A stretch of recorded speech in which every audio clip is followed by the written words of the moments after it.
So this is a poem for Rupert Weber, 85 years too late. Rupert Weber was born sometime before the middle of the 19th century. That's all we know about his beginnings. Thomas Edison, however, was born in a heavy snowstorm the morning of February 11th, 1847. I didn't bother to check on when he died. This poem isn't about Edison exactly. We don't know near as much about the life of Rupert Weber as we do Thomas Edison. Edison was a famous man. He invented things we use every day. Rupert only did two things during his life that could be called remarkable. He struck Jenny Johnson in the head with an axe 29 times, killing her. He was drunk when he did it, but the law never considers things like that. Jenny and Rupert had lived together for 2 years when it happened. There is no record of what the fight was about, if you can call 29 times on the head with an axe a fight.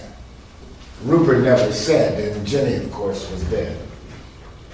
The only other remarkable thing that ever happened to Mr. Weber was during a sunny afternoon of August 6, 1890, in Erie County, New York. He became the first human being ever to be put to deliberate death by means of electricity. Thomas Edison and George Westinghouse had quite a court battle over whose electrical invention were to be used in killing Rupert.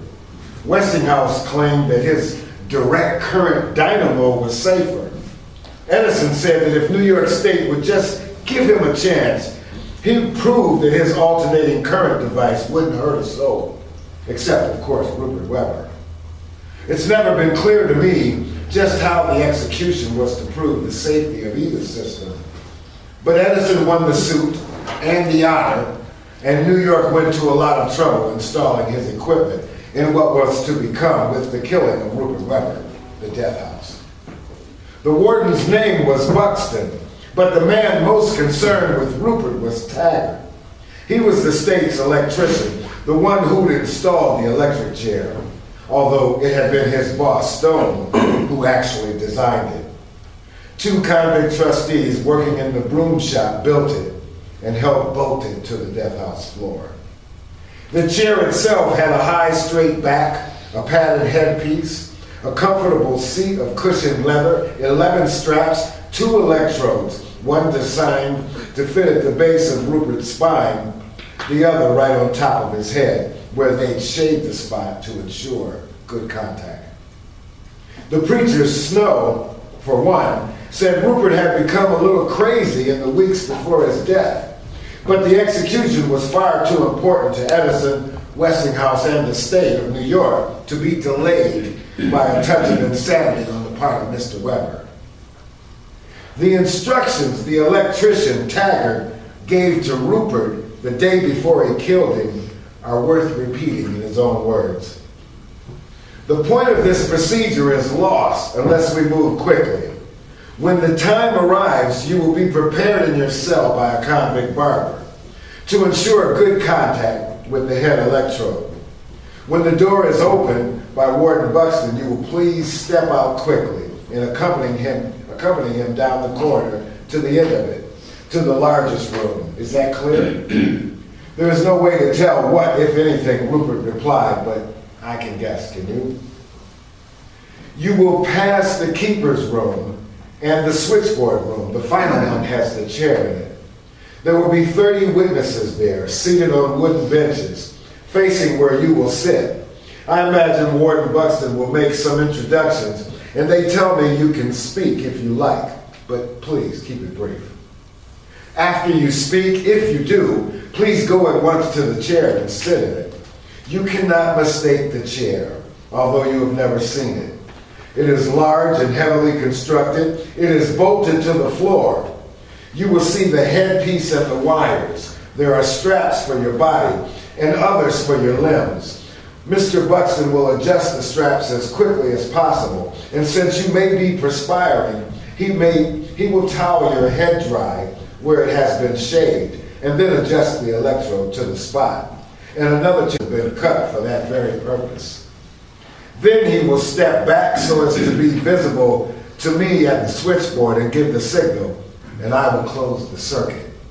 That is all. Rupert died proud.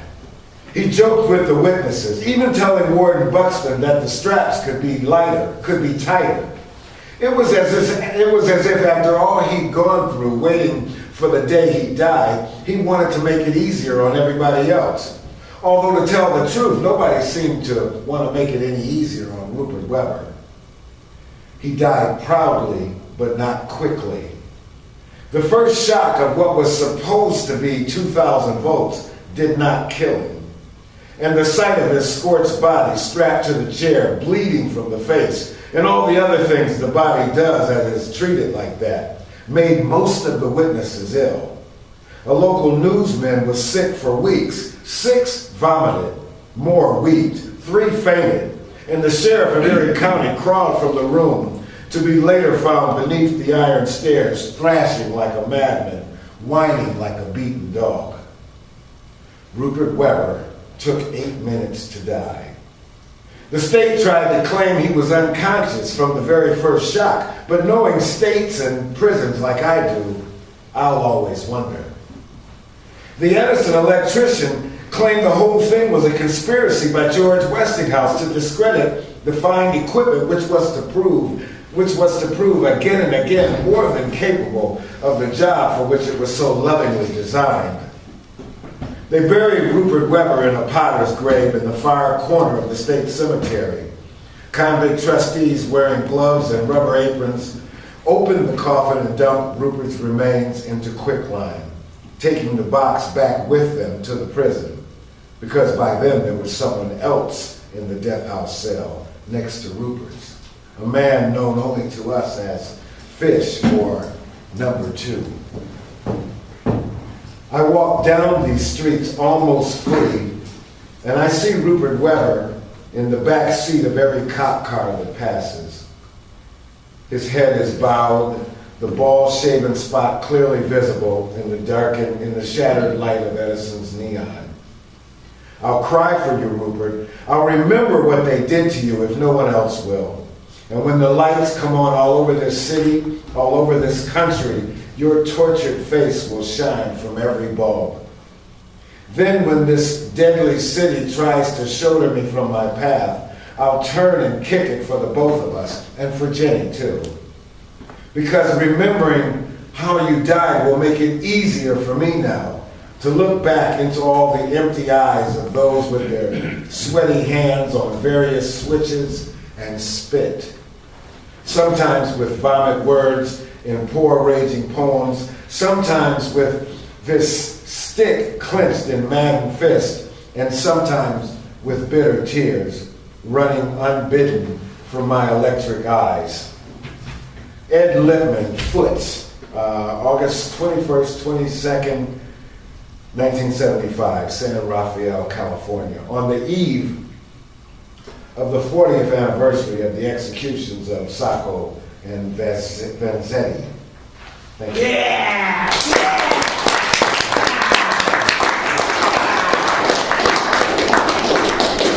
Interesting to look back. They executed the DC sniper, and I started thinking about the death penalty. So more on that later.